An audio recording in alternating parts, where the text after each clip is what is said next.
मुद्दा ITN नेटवर्कचा नाही, मुद्दा इंडिया टुडेचा नाही आहे, मुद्दा टाइम्स ऑफ इंडियाचा नाही. मुद्दा हा आहे की देशातले क्रोनी कॅपिटलिस्ट जर एका राजकीय पक्षाच्या मदतीने देशातल्या माध्यमांवर जर काबू करू इच्छित असतील आणि त्या माध्यमांना वापरू इच्छित असतील तर ही लोकशाहीच्या दृष्टीने, विचार स्वातंत्र्याच्या दृष्टीने अत्यंत भयसूचक अशी घटना आहे. हे लक्षात घ्या, हे मी तुम्हाला सांगू इच्छितो. आणि आजच हे होत नाही, हे क्रमाक्रमाने होत आहे. हे गेली 30-40 वर्ष क्रमाक्रमाने होत आहे. काही वृत्तपत्र स्वतंत्र आहे, त्यांचं स्वातंत्र्य सुद्धा आता इंडियन एक्सप्रेस सारखं वृत्तपत्र आहे. शेखर गुप्ता जे संपादक होते त्यांनी सोडून ते आता इंडिया टुडे मध्ये गेले. उद्या इंडियन एक्सप्रेसचं स्वातंत्र्य टिकणार की नाही मला माहित नाही. हिंदूचं स्वातंत्र्य काय झालं, हिंदूमधून सिद्धार्थ चौधरी का नोकरी सोडावी लागली, याचा प्रत्येकाने विचार केला पाहिजे.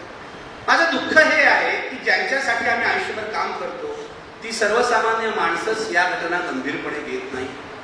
त्यांच्या दृष्टीने एका संपादकाची नोकरी जाणं असतं, पण केवळ संपादकाची नोकरी जाणं नसतं.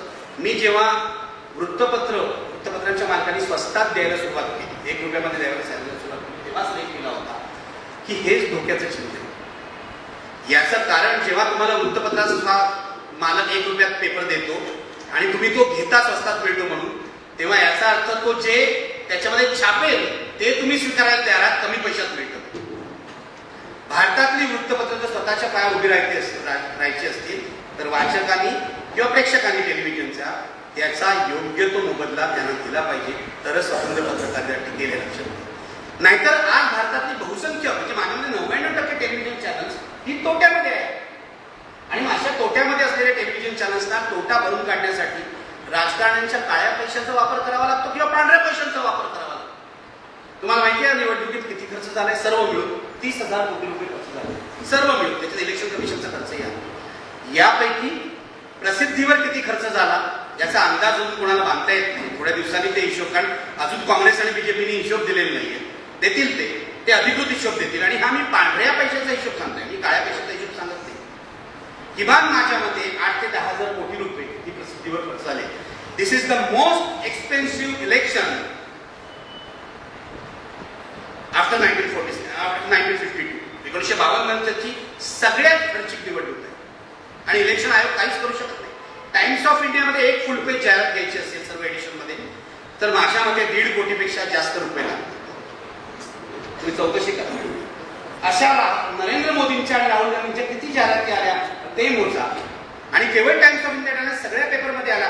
मतदानाच्या दिवशी तर सगळ्या पेपरमध्ये पहिल्या 100 पहिल्यापासून नरेंद्र मोदीच होते. टेलिव्हिजन चॅनलवर करोड रुपये खर्च करण्यात आले.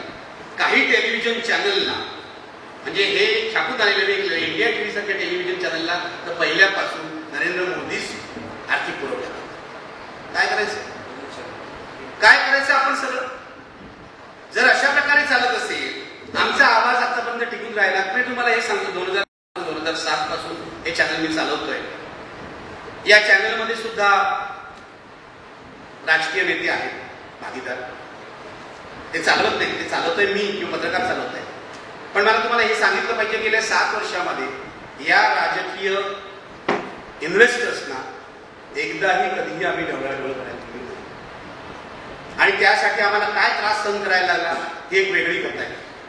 जेव्हा आमचाच मालक एखाद्या घोटाळ्यात सापडतो तेव्हा त्याच्यावर कार्यक्रम करण्यासाठी किती आटापिटा करावा लागतो आणि 7 वर्षात किती वेळा राजीनाम्याची धमकी द्यावी लागते, याला काही अर्थच नाही. आम्ही का टिकलो तुम्हाला सांगतो. आम्ही टिकलो तुमच्यामुळे म्हणजे मार्केट फोर्सेसमुळे. कारण प्रत्येक टेलिव्हिजन चॅनलला एक चेहरा लागतो. तो चेहरा नसेल तर चॅनलचा TRP खाली येतो. TRP खाली आल्यावर जाहिराती कमी होतात. त्यामुळे नाईलाजानं का होईना या भांडवलदारांनी आतापर्यंत आम्हाला स्वीकारलेलं. हा मार्केट फोर्सेसचा परिणाम आहे. आणि हे एका प्रकारे जेव्हा आपण मार्केटला विरोध करतो तेव्हा मार्केटमध्ये जे लोकप्रिय असतं त्याची किंमत, त्याचं बाजार मूल्य वाढत असतं, जी ब्रँड व्हॅल्यू तयार होत असते.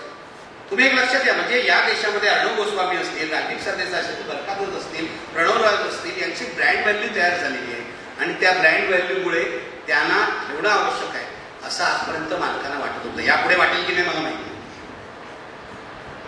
तुम्हाला माहितीये या देशामध्ये जी पेपर आहे कुमारमंगलम बिर्ला यांच्यावर खाण घोटाळ्यामध्ये आरोप सीबीआयनी FIR दाखल केला तेव्हा हिंदुस्तान टाइम्सला एवढीशी बातमी आहे.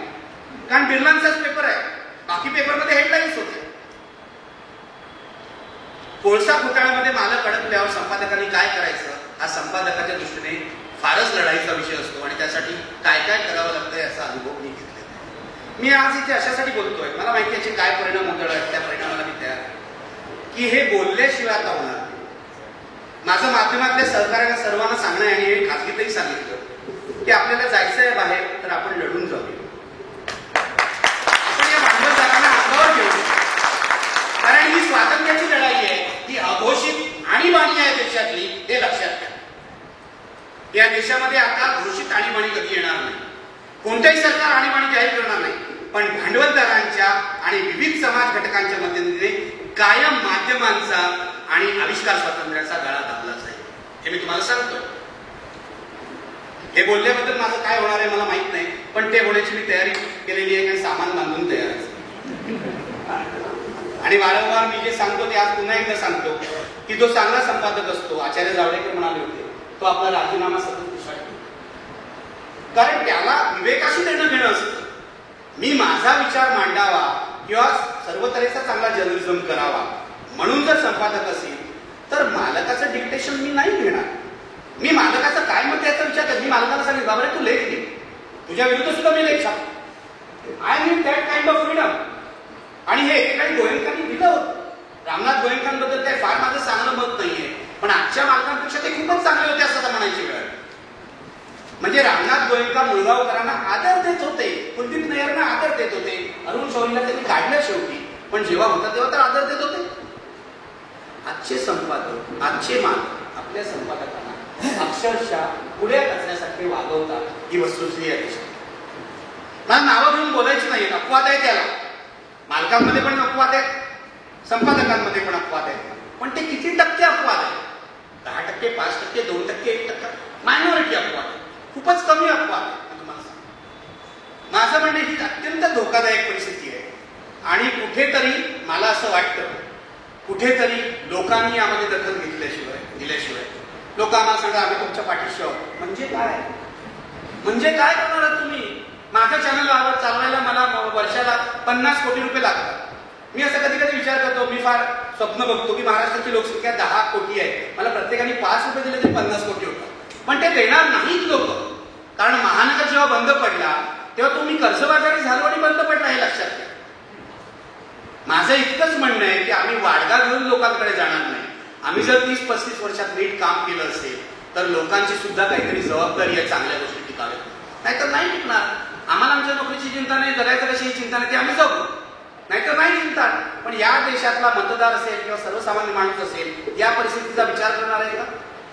राजकीय पक्ष वाईट झाले तर त्यांना फेकून देतो मतदार, तसा माध्यम खराब झाली तर त्यांना नाकारणार आहे का नाकारत नाही? आपण तोच पेपर का घरात घेतो जो रोज खोटं बोलतो, जो काहीतरी जो पेड न्यूज देतो. पेड न्यूज या देशातला इतका मोठा कॅन्सर आहे, मी तुम्हाला सांगतो. आणि अशोक चव्हाणांची केस चालली आहे, ती फारच किरकोळ आहे, त्याच्या कारण त्याच्यात 4-5 वृत्तपत्र अडकली आहे. पण या देशातली, मी हे जबाबदारीने निवेदन करतोय, या राज्यातली, या देशातली बहुसंख्य वृत्तपत्र, मी टक्केवारी नाही काढली, ती पेड न्यूज घेतात आणि पेड न्यूज मधून काळा पैसा कमवतात. या देशातली, या राज्यातली बहुसंख्य टेलिव्हिजन चॅनल्स पेड न्यूज घेतात. काही अपवाद आहे जिथे संपादक, राजदीप सरदेसाई एडिटर्स गिल्डचे अध्यक्ष असताना त्यांनी सर्वांना एक पत्र पाठवलं होतं संपादकांना आणि असं म्हटलं होतं की आपण असा निर्णय करूया की पेड न्यूजला विरोध करायचा आणि तसं अंडरटेकिंग देऊया. फारशा संपादकांनी अंडरटेकिंग दिलं नाही. त्यांचं असं म्हणणं होतं पेड न्यूज तर मालक घेतो, आम्ही काय करणार आहोत?